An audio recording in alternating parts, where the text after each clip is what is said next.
Muy buenos días, estimados miembros colaboradores del Seminario de Relaciones Internacionales y público en general. Les doy la bienvenida a el Rostros de la Academia, donde esta mañana nos estará acompañando la doctora Mariana Escalante. Me presento, soy Viviana Vázquez y esta mañana estaré entrevistando junto con mi compañera Carla Almaraz a nuestra invitada. Doctora, ¿cómo se siente el día de hoy? Cuéntenos, ¿ya está lista para la entrevista? Pues sí, un poco agripada, disculpen la voz, pero muy lista y muchas gracias al seminario, a la profesora Valeria Olvera, al doctor Hernández Vela, a ti, Viviana, y a Carla por este espacio. Muchas gracias.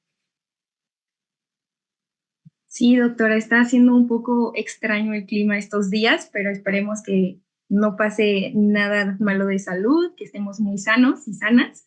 Entonces, bueno, antes de comenzar, se les recuerda a los asistentes que si tienen alguna duda, pregunta o comentario, pueden hacerla llegar a través de nuestras redes sociales.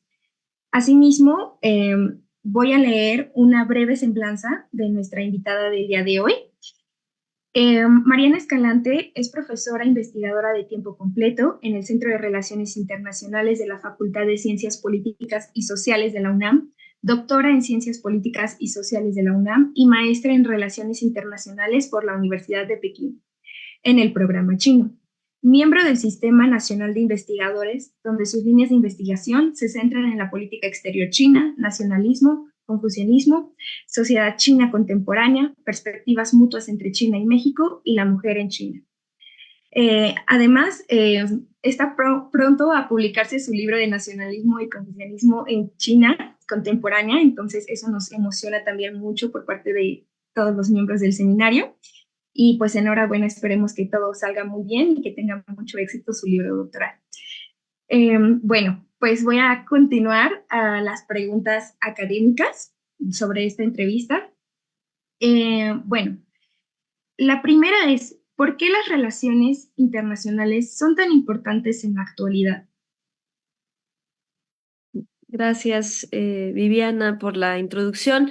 Y bueno, contestando a la pregunta, pues es la pregunta que nos hacemos todas y todos los internacionalistas al iniciar la carrera, ¿no?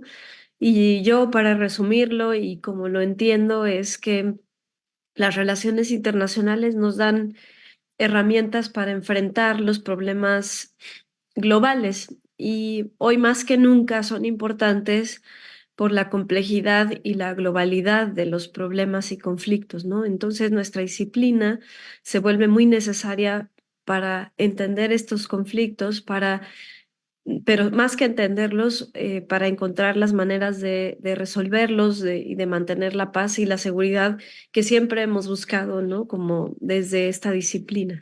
Entonces, eso es como yo lo, lo encontraría, ¿no? Actualmente.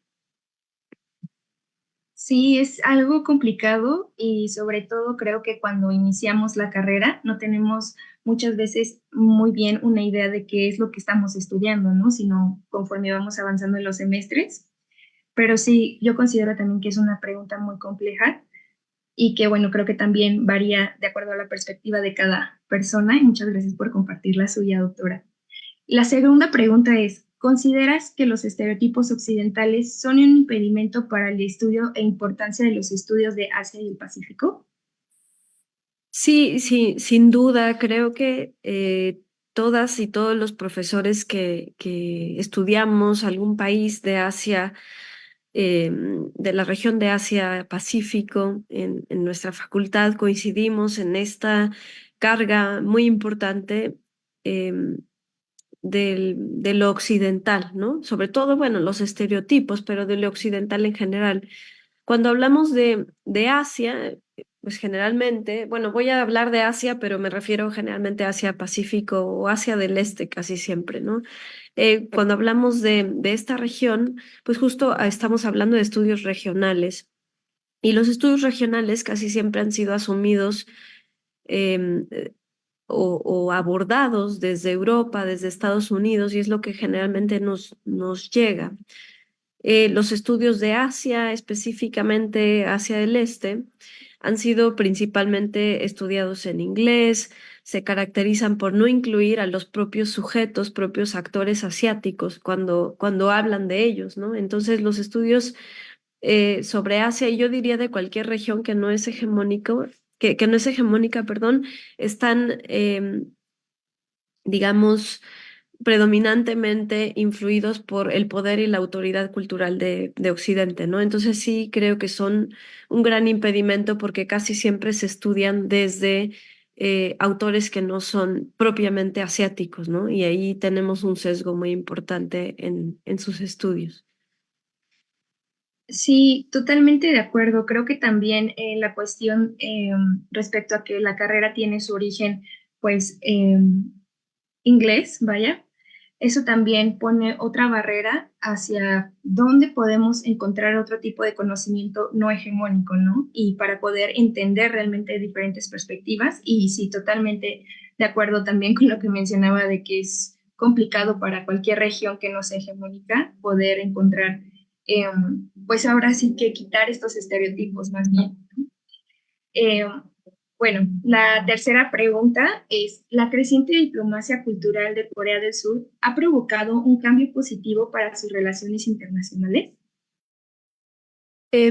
Si bien yo no soy especialista en Corea del Sur, obviamente conozco desde el punto de vista regional el fenómeno, ¿no? Sobre todo de la ola coreana, del Hallyu, el interés que hay entre nuestras y nuestros estudiantes por toda la ola coreana, ¿no? Entonces, creo que es un fenómeno que sí hay que atender y hay que poner atención porque esta popularidad de la cultura surcoreana, del K-pop, de los K-dramas, de la moda, de la gastronomía, pues ha tenido un impacto muy importante en las juventudes, en el mundo, bueno, en México particularmente, pero en el mundo es importante. Y algo muy interesante no solo es este impacto, sino cómo el Estado surcoreano, ha utilizado esto como una herramienta de diplomacia pública, ¿no? El fomento a la cultura, cómo se ha beneficiado la imagen nacional de toda esta producción coreana musical en el cine, que atrae mucho turismo también, que atrae también mucho dinero, por supuesto. Entonces, el Estado lo ha aprovechado muy bien, ¿no? Cómo estos productos culturales pueden ayudar a mejorar la imagen de un país, creo que es fundamental. Y es un área que últimamente se ha puesto más de moda en las relaciones internacionales, pero que todavía está insuficientemente explorada, que es el papel que juega la diplomacia pública, la cultura en la construcción de la imagen de un Estado y cómo, por supuesto, mejora las relaciones internacionales, porque mejora el conocimiento. Finalmente, las y los jóvenes que son a quienes más llega este tipo de ola coreana, digamos, em, pues les genera mucho más conocimiento de la cultura coreana, ¿no? Y las relaciones internacionales, por supuesto, mejoran cuando hay un mayor conocimiento del otro, ¿no? Entonces yo creo que sí es fundamental explorar este fenómeno y sobre todo el papel que el Estado surcoreano ha jugado para seguir promoviéndolo. No sé si tú, Viviana, seas también una fan del K-pop o algo así, pero bueno, me imagino que queda claro un poco lo que quiero decir, ¿no? Sí, sí, o sea, creo que también, bueno, personalmente, sí me gustan algunas bandas Ujú, de K-pop, ¿no? Esta ola que ha traído consigo también parte de este juego de la diplomacia cultural que ha tenido. ujú, Pero también me llama mucho la atención cómo realmente sí está jugando un papel muy importante, no solamente en cuestión de diplomacia, creo que también podría decirse que en turismo, ¿no? Porque muchos ujú, jóvenes también se interesan en aprender desde el idioma, en querer visitar claro. el país, conocer incluso estos como lugares donde se graban los K-dramas, las novelas. Ujú. Entonces eso me parece muy, muy interesante como realmente, pues para la nación sí está teniendo un cambio muy positivo, ¿no? Esto que se está dando, o bueno, al menos desde esta visión lo veo así. Y también creo que en conjunto con la cuestión de ahora que salió de que algunos integrantes del grupo de BTS estaban como Ujú. haciendo su servicio, El servicio militar, ¿no? ajá, Ujú. justo, o sea, como también eso como que incentiva, ¿no? Me recuerda un poco a esto que se jugó, sobre todo yo lo veo acá con Luis Miguel, ¿no? Cuando sacó su video de La Incondicional y que salía de que, pues, haciendo también su servicio militar y es algo que también me llama mucho la atención porque creo que quiere reforzar también esta imagen de la seguridad militar que está teniendo el país y eso me parece súper interesante. Entonces, pues sí coincido en lo que mencionabas y sí, Sí, y no sé. reforzar, perdón, Sí, Viviana, sí, y sí. reforzar los propios valores coreanos, ¿no? Que eso es algo muy interesante de esto que comentas, es se refuerzan los valores y la cultura coreana, ¿no? A través de la promoción de este tipo de fenómenos. Sí, sí, sí. No sé si tú también seas fan o te guste algún grupo musical o un K-drama que también quieras compartirnos. La verdad es que me apena mucho, pero no, soy completamente ignorante. Digo, conozco los clásicos, ¿no? Así, pero no soy muy fanática del pop, ni del K-pop, ni tampoco del pop chino, en fin, sí, lo siento mucho. En general, pero claro, eso no quita que sea algo interesante para estudiar, ¿no? Claro, sí, sí, Y sí, ver como desde esta perspectiva. fenómeno de estudio, sí, me parece fascinante, sí. Bueno, continuamos con la siguiente pregunta. Em, ¿Qué obstáculo consideras que existe en la carrera de Relaciones Internacionales actualmente? Pues creo que ya mencionabas tú algo muy importante que creo que sí es un obstáculo, no de la carrera en nuestra facultad, en el centro, sino creo que de la carrera en general en muchas partes del mundo es que es tradicionalmente eurocéntrica y que tiene todavía un enfoque muy predominantemente masculino.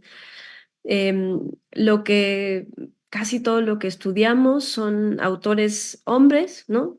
Estudiamos muy pocas mujeres, muy pocas perspectivas de las mujeres. No me refiero solo a temas de género, sino en general estudiamos a pocas mujeres. Y bueno, y lo del eurocentrismo que ya habíamos hablado un poco, y que, bueno, aprovecho un poco para hablar también uno diría, o una diría, bueno, en otros países como China, que es en donde yo estudié, esto es diferente. Pues cuando yo estudié allá la maestría, y digo, a pesar de haberla estudiado en el programa chino, que se supone que uno estudia autores, pues sí, que escriben en chino, la verdad es que el enfoque también era muy eurocéntrico. Yo vi a casi los mismos autores en la maestría que vi en la carrera, ¿no? Aquí en la facultad, que también estudié en la facultad. Entonces, esto nos dice mucho. La disciplina en general es así. Claro, esto fue hace 10 años. Supongo que ha ido cambiando a lo largo del tiempo, pero creo que sí sigue siendo todavía muy eurocéntrica, muy enfocada en autores que escriben en inglés y hombres, ¿no? Sí, también con esto que mencionas sobre la cuestión de las lecturas que llegamos a consultar, sobre todo, pues, que son la base, ¿no? De lo que vamos a poner en práctica posteriormente. Yo también estoy de acuerdo en esta visión de que realmente se cree que ahorita, la verdad, sí estamos teniendo afortunadamente una mayor ¿cómo se podría decir? Visualización por parte del mundo como mujeres y la importancia que también tiene eh, los temas de género, pero también creo que se ha tornado un poco en esta cuestión de que las mujeres solo escriben en cuestión de género, ¿no? Y creo que también es ir rompiendo estos estereotipos, nuevos estereotipos que se están formando, a mi parecer, porque las mujeres no solamente escriben de género, ¿no? Claro que es súper importante, porque muchas veces no se nos da el espacio, ¿no? Para poder, pues sí, ni siquiera hablar a veces, ¿no? Pero sí creo que las mujeres también tienen mucho que aportar en el campo desde la diplomacia, desde la cuestión militar, regional, en muchos ámbitos, y creo que también se tiene todavía esta cuestión, quizá pueda que sea por ahí, pero de que, por ejemplo, ¿no? Que las mujeres no pueden tener altos cargos porque tienen que estar por la familia y para la familia, ¿no? Creo que eso también es algo que se está cambiando un poco el estereotipo. Yo creo que eso también es súper importante que no dejemos, ¿no? Que ese estereotipo de que las mujeres solo pueden hablar de esto, no, que no nos encasillen, ¿no? Que podamos realmente abordar los espacios y a través de los conocimientos que son de nuestro interés y que hemos estudiado, ¿no? Claramente. Entonces, pues sí, eso creo que también ha sido un obstáculo actualmente con lo que mencionabas, ¿no? Aparte de todo lo que ya trae cargando consigo la carrera en general, ¿no? Desde el eurocentrismo que tiene muchísimo tiempo, pero que justamente se empiezan a ver estos nuevos obstáculos, ¿no? Y los que vendrán también después. Claro, Bueno, coincido contigo, Viviana. sí. Gracias, Mariana. Seguimos con la siguiente pregunta, que es, ¿qué, que la disciplina de relaciones internacionales tenga un origen eurocentrista impide obtener interés y desarrollo por diferentes perspectivas regionales? Sí, digo, para no seguir tomando tanto tiempo, creo que sí tiene que ver con lo que estábamos comentando anteriormente, ¿no? Ujú. Solo, digamos, para acotar, si tenemos una disciplina cuyos orígenes, ya lo mencionabas tú, ¿no? Metodologías y principales autores son de origen europeo o estadounidense o que han escrito predominantemente en inglés, pues por supuesto que se han marginalizado otras perspectivas, entre ellas las asiáticas. Entonces, por supuesto que los conflictos de interés siempre son los que son de interés para el enfoque eurocéntrico. Lo vemos cuando estudiamos, por ejemplo, la Guerra Fría o cuando estudiamos las guerras mundiales, ¿no? Sobre todo la Segunda Guerra Mundial. Eh, Toda la vida nos enseñan la Segunda Guerra Mundial desde una perspectiva europea.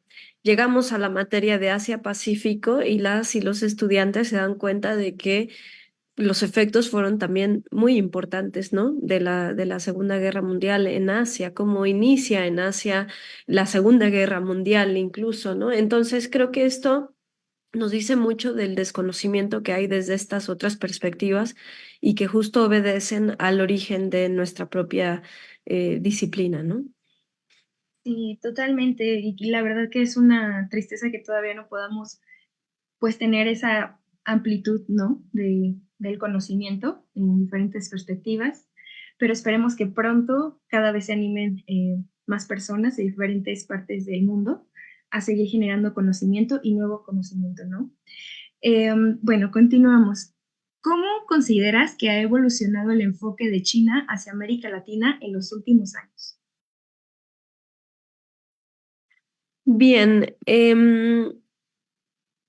pues China evidentemente se ha interesado mucho en América Latina. Hay digamos, la idea predominante, pues es que América Latina está muy cerca de Estados Unidos y China quiere acercarse a Estados Unidos. Sí, por supuesto que es un punto de interés, ¿no? O por lo cual China se ha interesado en América Latina, pero también podemos decir que el interés ha sido pues por los recursos naturales que tiene América Latina, por los mercados emergentes, por el desarrollo que han tenido muchos países de América Latina, México en su momento, ¿no? Que fue un atractivo muy importante, ahora Brasil, Chile. Entonces, eso ha evolucionado, ¿no? En este sentido. Y también en el sentido político, porque China siempre ha buscado la cooperación sur-sur. Entonces, esto ha sido muy importante para las relaciones entre China y América Latina, más allá del ámbito económico, que ya lo sabemos. eh, hay mucha presencia china en inversión, en productos, en infraestructura, sobre todo energías renovables, vías de comunicación, que eso también ha ido evolucionando. La presencia china ya no es solo de productos, hay muchísima inversión, lo estamos viendo cada vez más también en nuestro país. China se acaba de, por cierto, se acaba de convertir en el primer exportador de autos de todo el mundo. Antes era Japón. Apenas. Entonces, esto nos dice mucho de la presencia china. Antes veíamos los productos chinos como los asociábamos como de mala calidad, ¿no? En toda América Latina. Y ahora esto ha ido cambiando. Entonces, por supuesto que, digo, es una pregunta muy interesante y que invita a profundizar más, pero claro que ha ido evolucionando la presencia, ¿no? Y sobre todo, em, los intereses de China en la región, ya lo decía, no solo por tener presencia en el llamado patio trasero de Estados Unidos, que no solo es México, sino toda América Latina, sino también desde este punto de la cooperación, que China busca siempre cooperar pues con quien se deje, básicamente, ¿no? Entonces, sin condiciones de qué sistema político tengas, y más que nada en donde haya oportunidad de inversión y de tener presencia, ¿no? Y muchos países de América Latina, México no tanto, pero sí, sí, por ejemplo, Brasil, Perú, Chile, Argentina. Bueno, Argentina ahorita está viviendo un momento político, eh, eh, digamos, complejo, pero el resto de los países han, en general, visto muy bien la presencia china, ¿no? Sí, y yo también creo que esta cuestión de la presencia china en diferentes partes del mundo cada vez se visualiza más y justo cambiando esta visión que tenía, ¿no? De que China trae cosas de mala calidad, ¿no? O sea, al contrario, creo que hemos, bueno, se ha evolucionado también en ese sentido y concuerdo, ¿no? Con ello. Y sobre esta misma línea, ¿cuál es la perspectiva de China sobre la gobernanza de Internet y la censura en línea? Otra pregunta bastante interesante. Sí, creo que es uno de los temas que generalmente emergen cuando hablamos de China, de cuestiones de seguridad, em, y cuestiones también de derechos humanos, porque hay mucha gente que habla sobre la censura, ¿no? En China. Y creo que sí es muy importante detenernos en esta pregunta. Em, para cualquier país, la información, o sea, tener información sobre sus ciudadanos es fundamental. Por supuesto que hay quienes no lo quieren admitir o no lo pueden controlar, pero todos quieren controlar la información. Mientras más información, mejor de sus ciudadanos, ¿no? Por supuesto, hay quienes dicen, esto se puede ocupar en contra, ¿no? Bueno, pues sí, por supuesto, ¿no? Y puede ser ahí un arma de doble filo, pero en realidad, pues qué país no quisiera tener el control de la población, y por eso la gobernanza en Internet, que es un tema que, por cierto, una estudiante muy brillante, Lisette Munguía, acaba de terminar su tesis sobre la gobernanza de Internet en China. La recomiendo mucho en cuanto ya se suba a las plataformas, ¿no? Entonces, por supuesto que es un tema fundamental, ¿no? Y es cuestión de seguridad. Ahora, ¿por qué un país como China dejaría en manos de empresas transnacionales extranjeras este tipo de información? Entonces, de ahí es de donde viene también esta perspectiva de la censura. Pues que no permiten que Twitter, bueno, ahora X, ¿no? Entre a China, y que YouTube y tienen sus propios plataformas. Pues es por lo mismo. O sea, ¿por qué dejar que otros tengan el control de esa información? Además, empresas privadas con fines de negocios, ¿no? Fines capitalistas y fines también de seguridad, porque lo venden otros gobiernos, ¿no?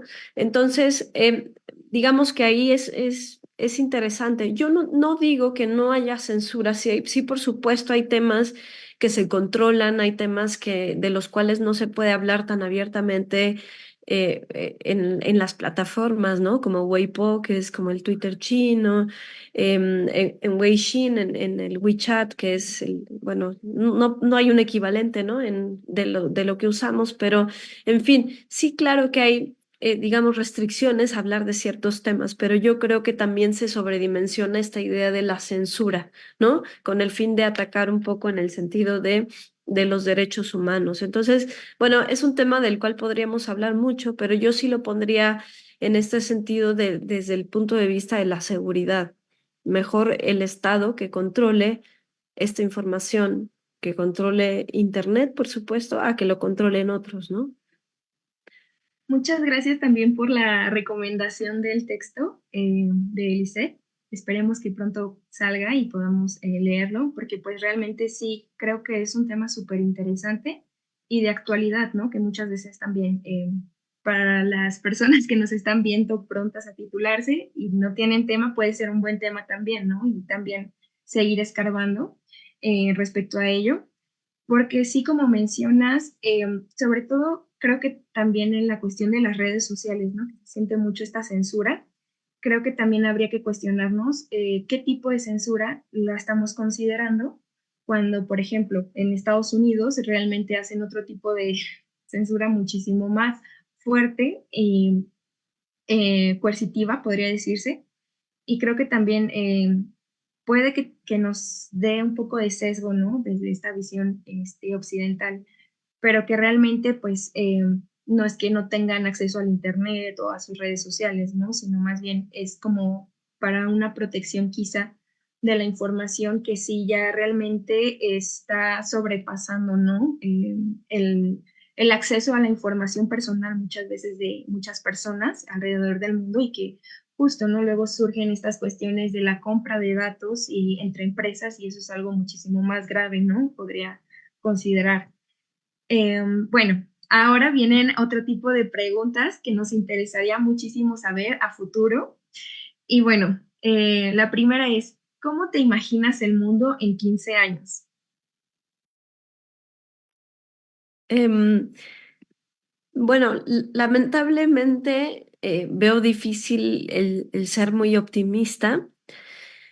Por supuesto, me imagino, viéndolo del lado positivo, me imagino que va a haber muchos más avances en tecnología, en medicina, ¿no? Ojalá en formas de comunicación que se usen mejores, nuevas y más eficientes formas de energía. em, que se hace también desde el punto de vista social, que haya, bueno, que esto más parece una lista como de deseos, ¿no? Más que de cómo me lo imagino, pero bueno, que haya también como una mayor aceptación en las estructuras o en las formas de expresar el género, ¿no? En la inclusividad social, más apertura a las diferencias. Eso, digamos que podría ser lo que yo veo, lo que me imagino así a primera vista de lo positivo. Pero veo tristemente que los problemas que nos aquejan hoy sean todavía más intrincados y los conflictos van a seguir por los recursos, como siempre ha habido. El tema climático también lo veo y lo temo mucho más severo. Las guerras y los conflictos y también con nuevas formas de hacer guerra. Digo, son 15 años, tampoco es que sea tanto, pero sí lo veo complicado el panorama.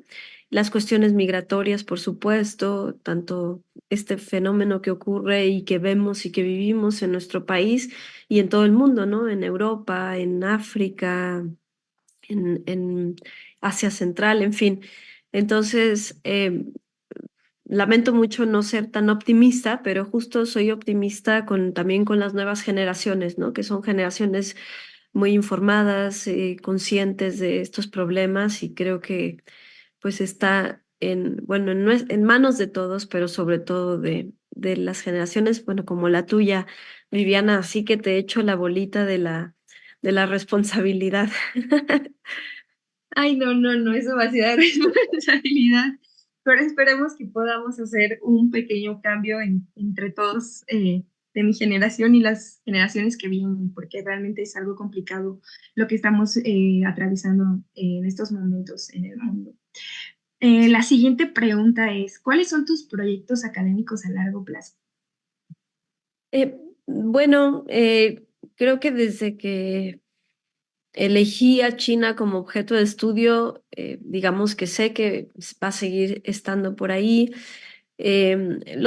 Cualquier fenómeno que ocurra en China, sabemos que es un país tan grande y tan complejo que pues hay que estar todo el tiempo al pendiente de lo que está pasando y, y todo lo que tenga que ver con las implicaciones de China en el escenario internacional, su política exterior, digamos que con esto, ¿no? Las cuestiones de las mujeres en China también es algo que en lo que quiero seguir profundizando y pues eso es, digamos, a muy grandes rasgos, ¿no? Muy interesante también y esperemos que también se logren todos esos proyectos académicos, que también sé que muchas veces son personales, que se puedan lograr muy pronto. La Muchas siguiente pregunta es, si una prensa extranjera de la región de Asia-Pacífico te invitara a escribir un artículo de libre elección, ¿hablarías sobre México o sobre tus líneas de investigación? Bueno, por suerte casi siempre pues me buscan para hablar sobre China, ¿no? Em, eh, sobre todo la perspectiva mexicana de China, que creo que es importante. No, no diría que hay una y no diría, ojo, aquí un disclaimer, ¿no? Yo no diría que yo represento la perspectiva mexicana sobre China, sino una pues quizás muy individual. Pero bueno, me buscan en ocasiones para hablar de eso y de la relación bilateral. Entonces, pues, la respuesta sería sí, generalmente hablo sobre todo de México en cuestión de su relación con China, ¿no? Y sobre mi visión muy particular mexicana, latinoamericana sobre China. Sí, puede ser un conjunto de ambas, ¿no? Y Ujú. creo que también es súper importante e interesante. Esperemos que también se pueda lograr eso pronto, porque nos interesa mucho tus líneas de investigación y sobre todo la manera en que tú escribes y expandes el conocimiento. Muchas La siguiente pregunta es, si pudieras explorar cualquier otro tema o área de investigación en el futuro más allá de tus áreas actuales de especialización, ¿cuáles serían y por qué?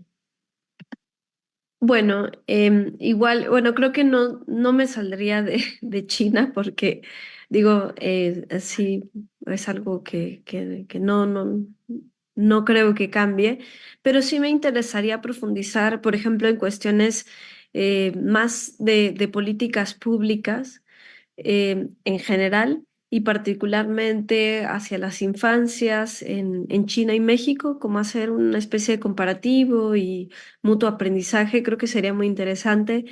Sobre todo, pues me hace pensar, ¿no? Como en qué que no he explorado podría ser eso. Ese tema me interesa.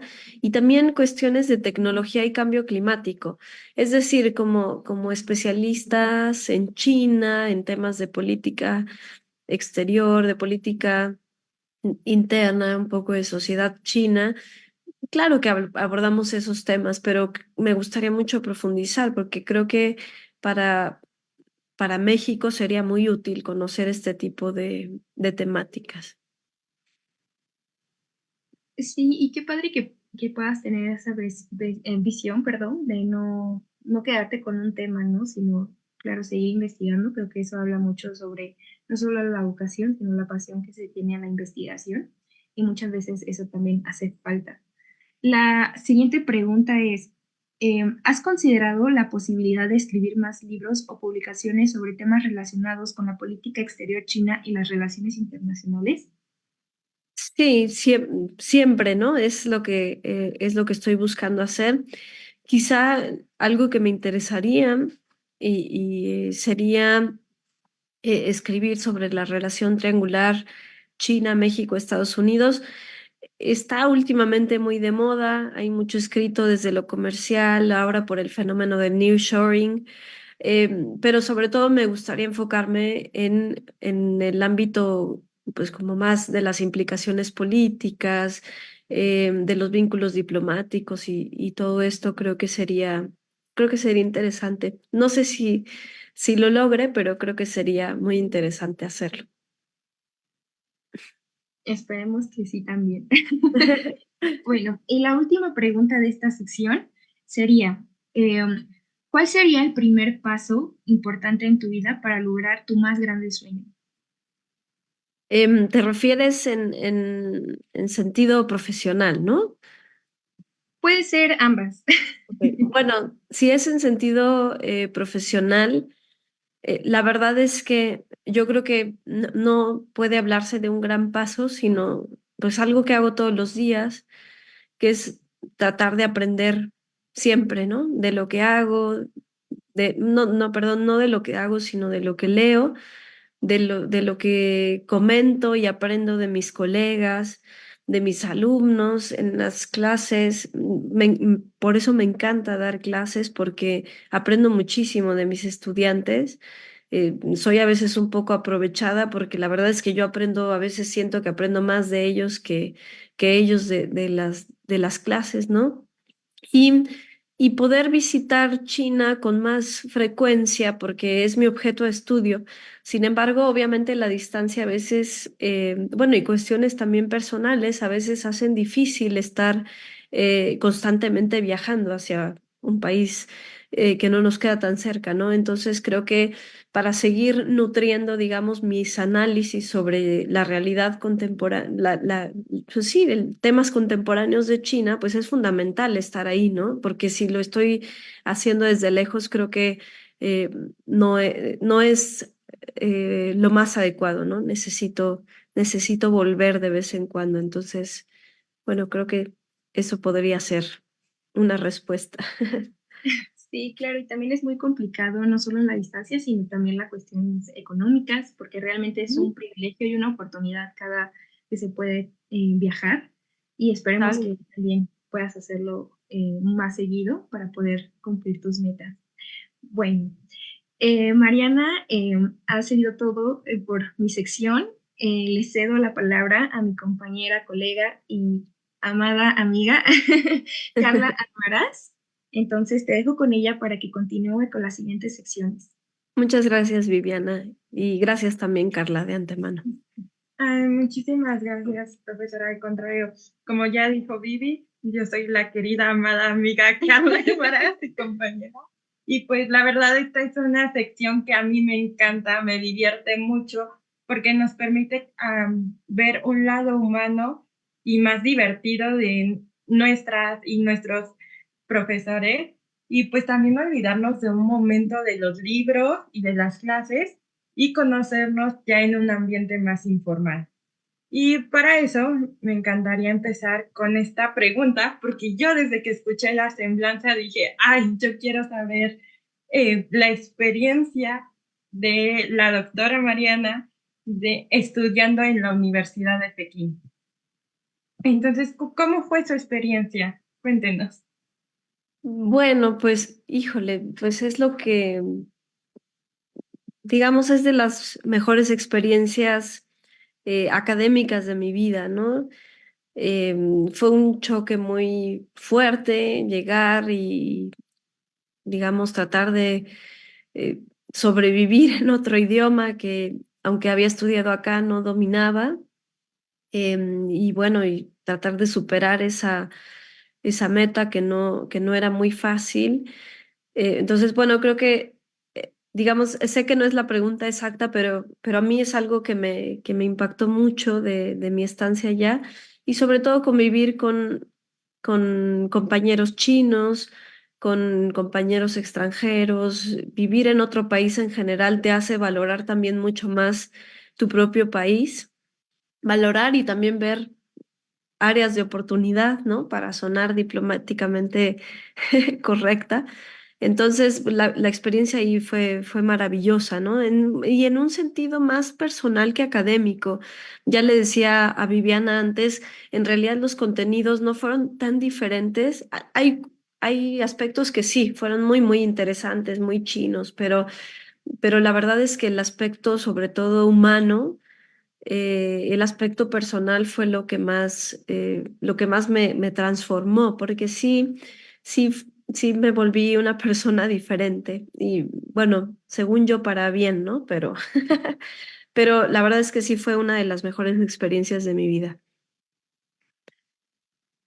Entonces nos recomienda ir a Pekín y vivirlo por nosotros Yo mismos. les recomiendo en cuanto puedan, si tienen interés en cualquier país asiático, bueno, Asia porque me parece fascinante, me parece muy diferente, ¿no? Que me parece que realmente te confronta, te interpela, pero cualquier país, irte a cualquier país y con la mente muy abierta y sobre todo con la idea de adentrarte en la cultura, con el idioma, yo lo recomiendo ampliamente. Hay muchas becas, además, yo me fui con becas. Digo becas porque tuve la beca del gobierno chino y tuve también la de CONACYT. Entonces, yo lo recomiendo, sí, ampliamente, ¿no? Que no lo duden para nada. Y bueno, también estas preguntas ya son de nuestro público, ya que les interesó justamente de que estaba hablando de viajes. ¿Cuál ha sido su primer viaje internacional? ¿A dónde fue? ¿Cómo nos puede contar esta experiencia? Pues yo la verdad es que viajé ya un poco grande a Canadá la primera vez, tenía como unos 16 años. O sea, no era así como de una familia con muchos recursos, digamos, como para estar viajando frecuentemente al extranjero. Entonces, pero sí, mi primer viaje fue a Canadá y fue impresionante, me acuerdo que me impactó muchísimo, ¿no? El hecho de que todo estuviera en inglés, en francés también, porque fuimos a la parte francófona. Sí, sí, sí, bueno, y un país de primer mundo, ¿no? Y yo como adolescente, casi adulta, sí fue muy impactante. Claro, no, bueno, profesora, usted dice que fue demasiado grande. Yo creo que yo lo más lejos que ahorita he ido es a Cuernavaca, a Guerrero, a Acapulco. Entonces, créame que yo Bueno, creo que fue sí, un gran viaje. sí, no, te entiendo. Lo que pasa es que de pronto conozco a chavitos y chavitas que, no sé, a los 5 años y ya andan viajando por todo el mundo. Entonces, por eso digo que a lo mejor yo era muy grande, pero bueno, ¿no? Y la verdad es que me acuerdo que sobre todo mi madre en ese entonces hizo un gran esfuerzo por llevarnos, ¿no? A mi hermano y a mí a este primer viaje internacional y bueno, me acuerdo que fue como un gran acontecimiento familiar, ¿no? Pero sí, concuerdo contigo, Carla, igual, este, a lo Sí, mejor que no yo estaba no tanto le ese vaya a tirar espíritu. la piedra a mi mamá de que vaya a decir, no, luego te llevo a Acapulco, a Cuernavaca. Ahora estás diciendo en una entrevista que no fue a ningún lugar, pero no, mamá, si estás viendo esto, estoy muy feliz de haber ido a donde me has llevado, pero pues como dije, ahora sí, pues si me permites decirte de tú en esta Ah, sección, claro, por favor, sí. ahora sí como dice Mariana, yo, allá hay niños que ya hasta a los 6 años te enseñan fotos de París, ¿no? Ujú. Y ha tocado.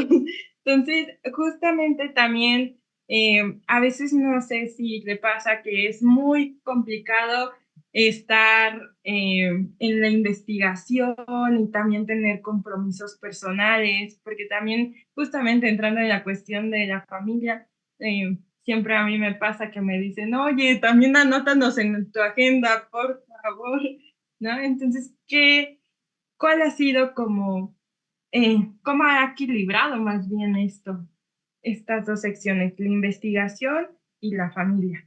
Mm, No, bueno, tocas un punto muy sensible, porque, bueno, yo soy madre, mi hijo tiene 4 años y la verdad es que ha sido muy difícil compaginar la maternidad con la investigación y la docencia. Por supuesto que, sobre todo en nuestra querida UNAM, la verdad es que es un espacio muy flexible y muy amigable, ¿no? Para este tipo de circunstancias, pero aún así el trabajo de la academia y de la investigación sobre todo nunca para. Entonces llegas a casa y aunque es momento de dedicarle, digamos, a asuntos personales, ¿no? Eh, a veces el cerebro no deja de pensar también en las cosas que uno pues está investigando, ¿no? O en las pendientes, digamos, que hay que hacer. Entonces, sí se vuelve algo un poco agotador, ¿no? A veces tener que equilibrar, tener que cumplir como académica, como investigadora, como madre, como esposa. Sí, no es nada fácil, Carla. Y yo cada que veo a una madre trabajadora en cualquier sector, digamos, profesional, me sorprende, ¿no? De todo lo que a veces son capaces de hacer. Entonces, sí, es algo muy, muy difícil, muy, muy complicado, ¿no? Cualquier empleo, ¿no? De tiempo completo, creo que te, te requiere mucho esfuerzo, mucho tiempo y que a veces, lamentablemente, sea difícil equilibrar ambas y rendir como uno quisiera, como una quisiera en todas los ámbitos de nuestra vida, ¿no? Claro, o sea, yo creo que una cosa también es como el hecho de estar haciendo tiempos de completo y otra cosa también es ser mujer, ¿no? Aumenta Ujú. la dificultad Sí. y justamente como ahora sí, ¿cómo se llama su niño? Sí, no, Sebastián. ay, qué bonito nombre. Qué bonito nombre. Yo, siempre cuando pienso en nombres para niños, digo, ay, me gusta mucho Turquía, entonces me voy más por nombres turcos y cuando lo comenta a amigos me dicen como de, ay, no, por favor, ponme un nombre más tranquilo. Pero pasando justamente ya a un impacto más emocional, ¿cómo ha experimentado los resultados de sus investigaciones y cómo estos han influido, siente, en el mundo? O sea, ¿cuál ha sido su impacto emocional al ver todo su trabajo? Bueno, yo no diría que tengo una vasta obra. Eh, Obviamente, pues me gustaría poder producir más, pero la vida no me da. Eh, Creo que al menos, digo, y no es poca cosa, pero lo que busco es que mis estudiantes lean lo pues lo que escribo, ¿no? Procuro, no soy de esas profesoras que dejo solo mis artículos y ya, ¿no? Procuro de pronto dejar alguno que les pueda servir como de reflexión y bueno, y la verdad es que su retroalimentación es lo que más me llena, ¿no? Cuando me dicen, esto me hizo sentido, esto no me gustó, esto sí, porque es algo más vivo. El hecho de que te citen, por supuesto, sí, de pronto he visto que me citan por aquí y por allá, agradezco mucho a las y los colegas que lo han hecho.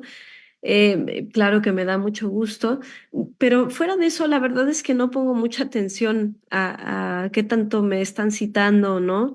Solo cuando de pronto me topo con ello, claro que me da mucho gusto y mucha alegría. Y qué impacto, si podemos hablar de impacto, pues yo diría que al menos genera pues cierto sentido crítico en las y los estudiantes, ¿no? Porque de pronto ven, pues mi profesor está hablando de este tema, ¿no? Que es parte del contenido de esta materia y estoy de acuerdo o no, y es un tema quizás novedoso, ¿no? Creo que eso es lo que me genera mayor satisfacción, más que número de citas y todo. A lo mejor, a lo mejor estoy diciendo esto porque en realidad no soy muy citada, ¿no? O muy popular, pero sí, en realidad creo que lo que más me importa es esa como retroalimentación viva. Ay, profesora, yo creo que es de las más citadas, nada más que no se da cuenta porque en mi generación siempre ha sido mencionada y para mí es un honor estar haciendo estas preguntas. Y justamente, ¿cuál ha sido su mayor motivación para ser como profesora, investigadora? Podría decir que va de la mano justamente de esto que nos estaba comentando con los estudiantes, de ver esta frescura o es diferente, ¿no? Mm, Porque puede ser diferente. sí, gracias, Carla. Yo la verdad es que mi mamá era, bueno, era porque ahora ya está pensionada, pero era profesora en la UNAM, en otra área, en el área de química y de educación, pero yo crecí viéndola, eh, pues dando clases, y yo creo que ella sí fue de mis principales inspiraciones porque yo desde niña quise ser maestra, ¿no? No sabía bien hacia dónde. Ya después se fue perdiendo, digamos, quizás esa idea. Y cuando yo empiezo a estudiar China, en la licenciatura sobre todo, pues sí lo vi como algo que me gustaba, ¿no? El tema académico. Entonces, creo que quizás siempre lo tuve muy claro. Y en cuanto empecé a dar clases al regresar de la maestría, bueno, empecé a dar clases de chino antes de irme a China, pero sobre todo al regresar de la maestría, empecé dando clases por aquí y por allá. La verdad es que me encantaba, era uno de los momentos del día que más disfrutaba. Entonces, la verdad es que sí es algo que me gusta mucho. Me gusta escribir, me gusta leer, digo, aprender cosas. Entonces, pues creo que siempre fue como mi vocación, ¿no? Dedicarme a la docencia y a la investigación. Digamos que no la tuve muy difícil, Carla, porque como que siempre fue algo que se fue dando de manera, pues, natural, ¿no? No, claro que sí. Luego también ayuda, como dice, el hecho de tener como a su mamá y darle como este ejemplo. No, qué inspiración.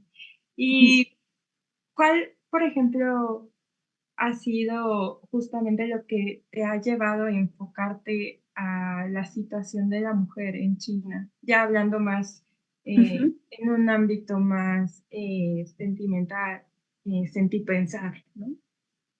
Sí, y es una pregunta que me hice hasta hace no mucho tiempo, em, porque, bueno, debo mencionar que participé con algunas colegas, entre ellas Mónica Cejas, Alejandra Galindo, Indira Sánchez, con quienes estamos en un grupo sobre mujeres desde el sur que hemos estudiado o vivido en un cierto momento en países de Asia y África. Me invitaron a participar en un proyecto sobre esta experiencia y fue hasta ese momento, y esto fue durante la pandemia, fue este momento en el que yo, si bien ya había estudiado a las mujeres en China, yo logré verlo también como algo como muy personal, ¿no? Porque antes lo veía, trataba como toda científica social, trataba de verlo de la manera más objetiva,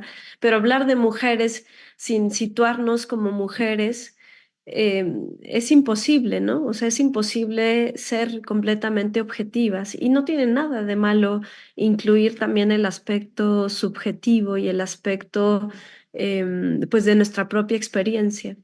Y es la primera vez con estas mujeres, colegas que además se volvieron grandes amigas, en las que he escrito sobre mi experiencia como mujer, explorando a las mujeres chinas, pero al mismo tiempo pensándome a mí como mujer mexicana.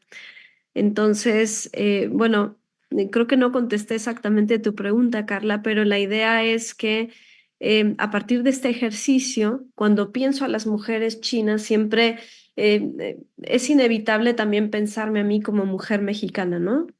Y en este sentido he tratado de mirar no solo incluso mis investigaciones sobre las mujeres, sino en general, ¿no? O sea, cuál es mi punto de enunciación, cuál es desde dónde parto yo para estudiar este objeto, ¿no? Estas sujetas de estudio y entender su realidad.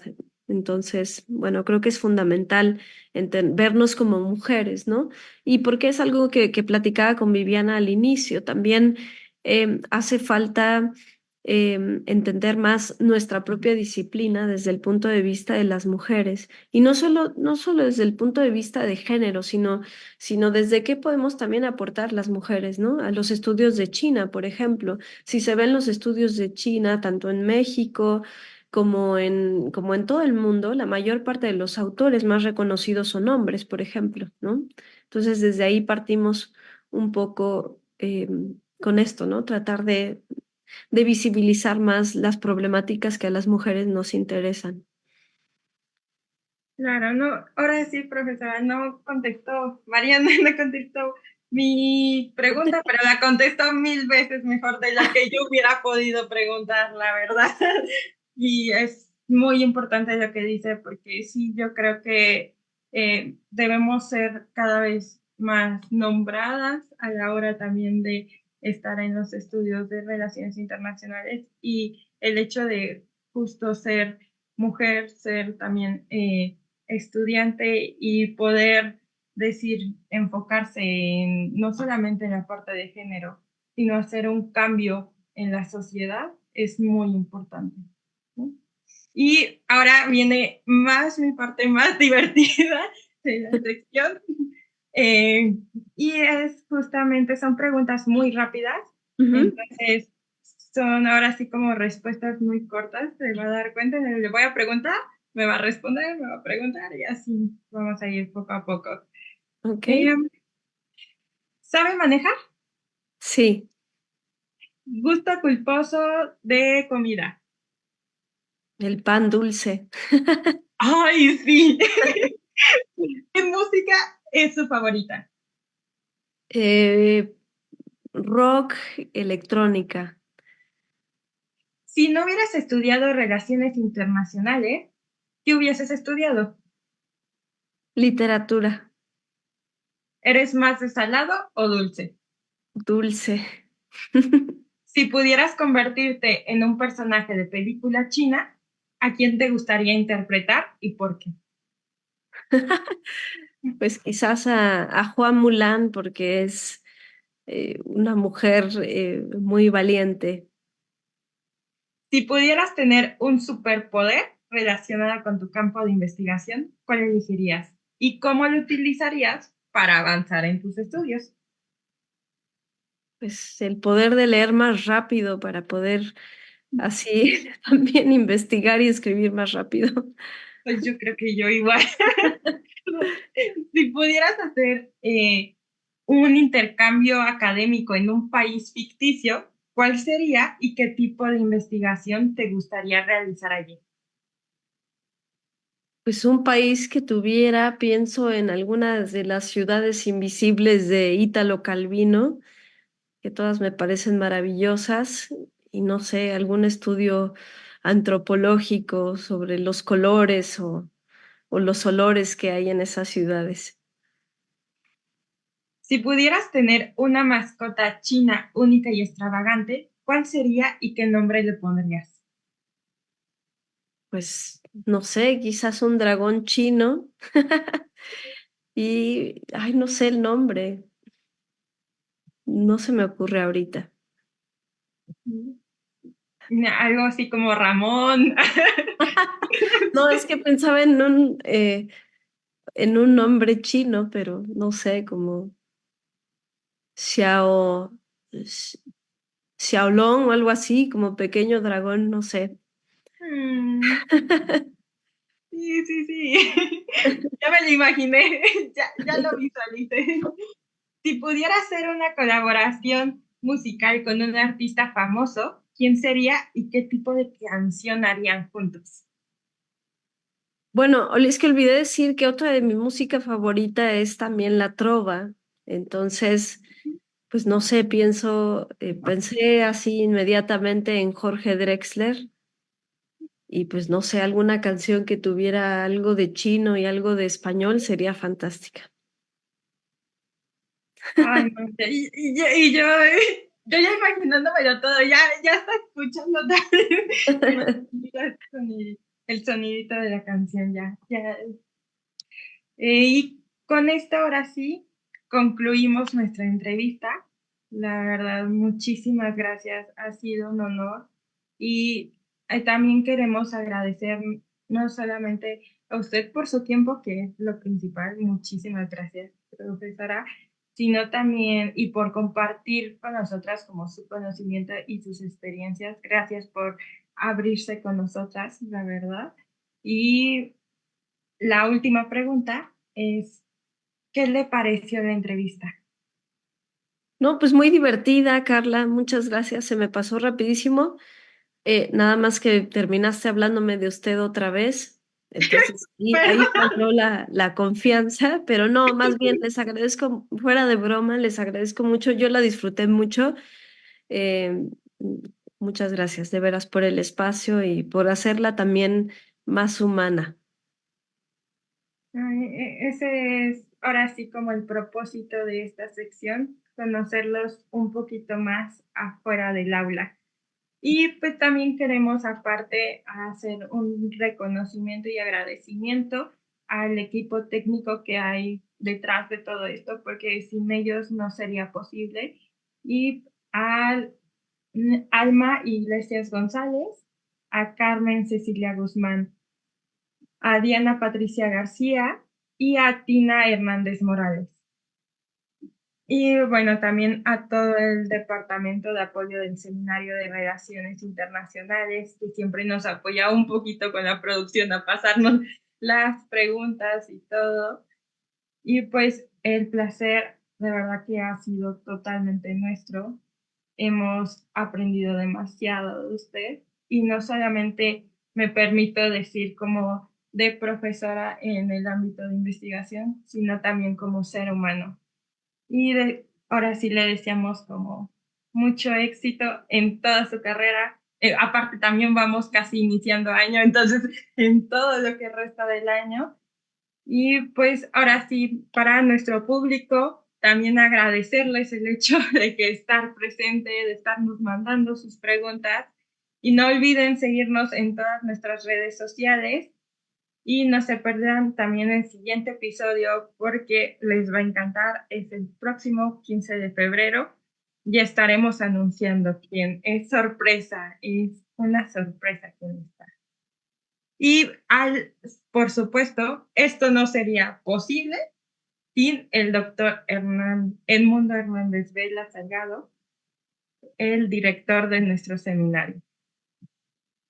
Y ahora sí, eso sería todo. Me permito darle el voz a mi compañera Viviana, porque para que ella también se despida.